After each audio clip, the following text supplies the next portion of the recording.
It's your boy, Way TV. Andito na naman tayo. Ang dating nagte-trending at pinipilahan at dinarayo ay ngayon nagpo-promote na ng sugal. Kaya ano pang hinihintay natin dito, di ba? Panoorin na natin, di ba? Guys, maglaro tayo ng Jollibee Super Ace kasi nanalo ko dito ha. Dito nanalo ko dito. Try natin. Maglaro tayo. Try natin ang Jollibee paglaro ito. Maglaro kasi ako dito talaga. Nanalo na ako dito ng malaki. Kaya gusto nyo manalo. Try natin. Bit 20 muna tayo.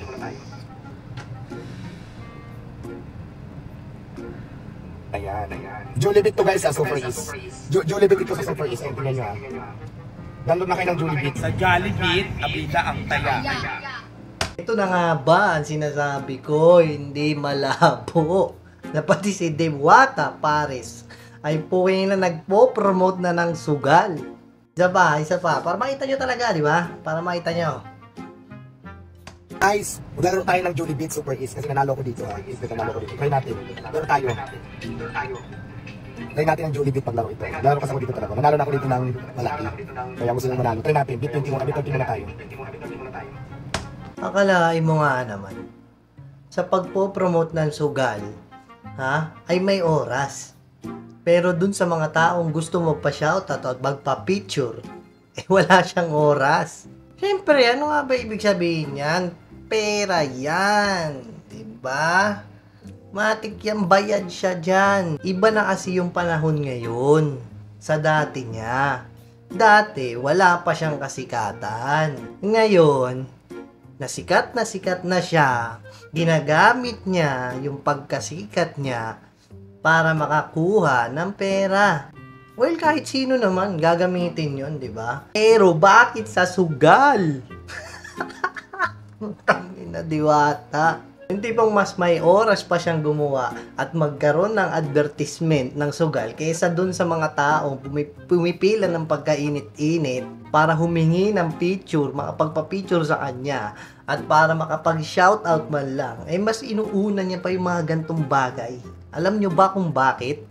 Kasi simple lang, pag ginawa niya yung makapagpa-picture, makapagpa-interview or shoutout, kayo ang kikita, kayo ang may views. Dito sa gantong ginagawa niyang paraan, siya yung kikita ng malaki. Sa madaling sabi,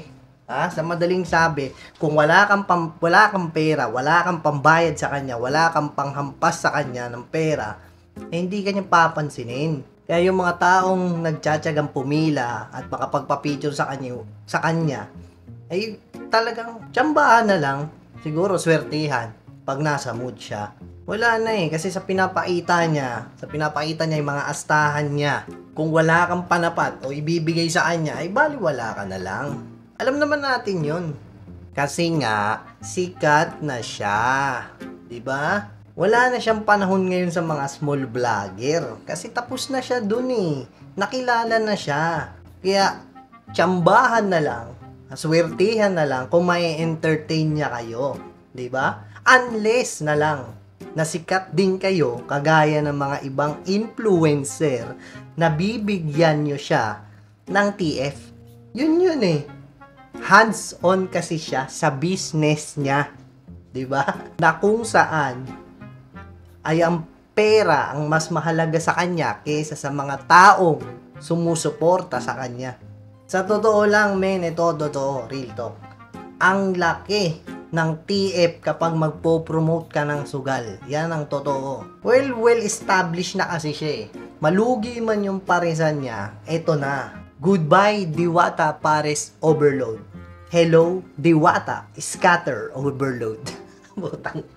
Hindi na natin siya masisisi kasi ginagamit na niya yung kasikatan niya. Kagaya nga na sinabi kong sa past video, di ba? Naantayin nyo lang, di ba? Lalabas din yan. Yung promotion ng sugal, promotion ng Rosmar Skin Products, unti-unti na yan. Di ba? Yan ang abangan nyo. At palagi nyong tatandaan na pag wala kayong pera, wala kayong mapapala sa kanya. At lalong pagpangit ka, asahan mo na, hindi kayo intindihin yan. Parang yung mga small time vlogger na pumupunta sa kanya, yun yung nangyari sa dating buhay niya. Na kung saan, 'di ba? Na walang-wala siya, wala naman tumutulong sa kanya. Ngayon, nag-trending siya, talagang pumutok yung pangalan niya sa social media, ayan na ang mabibigat ng mga influencer. Kanya-kanyang pakulo, kanya-kanyang marketing stance, marketing strategy, na kung saan si Diwata ay ginagamit yung kasikatan. Well, sa kanya, okay yun, pabor. Bakit ka mo? Mas lalo siyang sumisikat at the same time, may pera. Bayad siya. Alam mo, ewan ko sa'yo, Diwata. Okay na yun mo. Okay na sana sa parisan ka. Ngayon, puking ina mo, scatter ka dyan.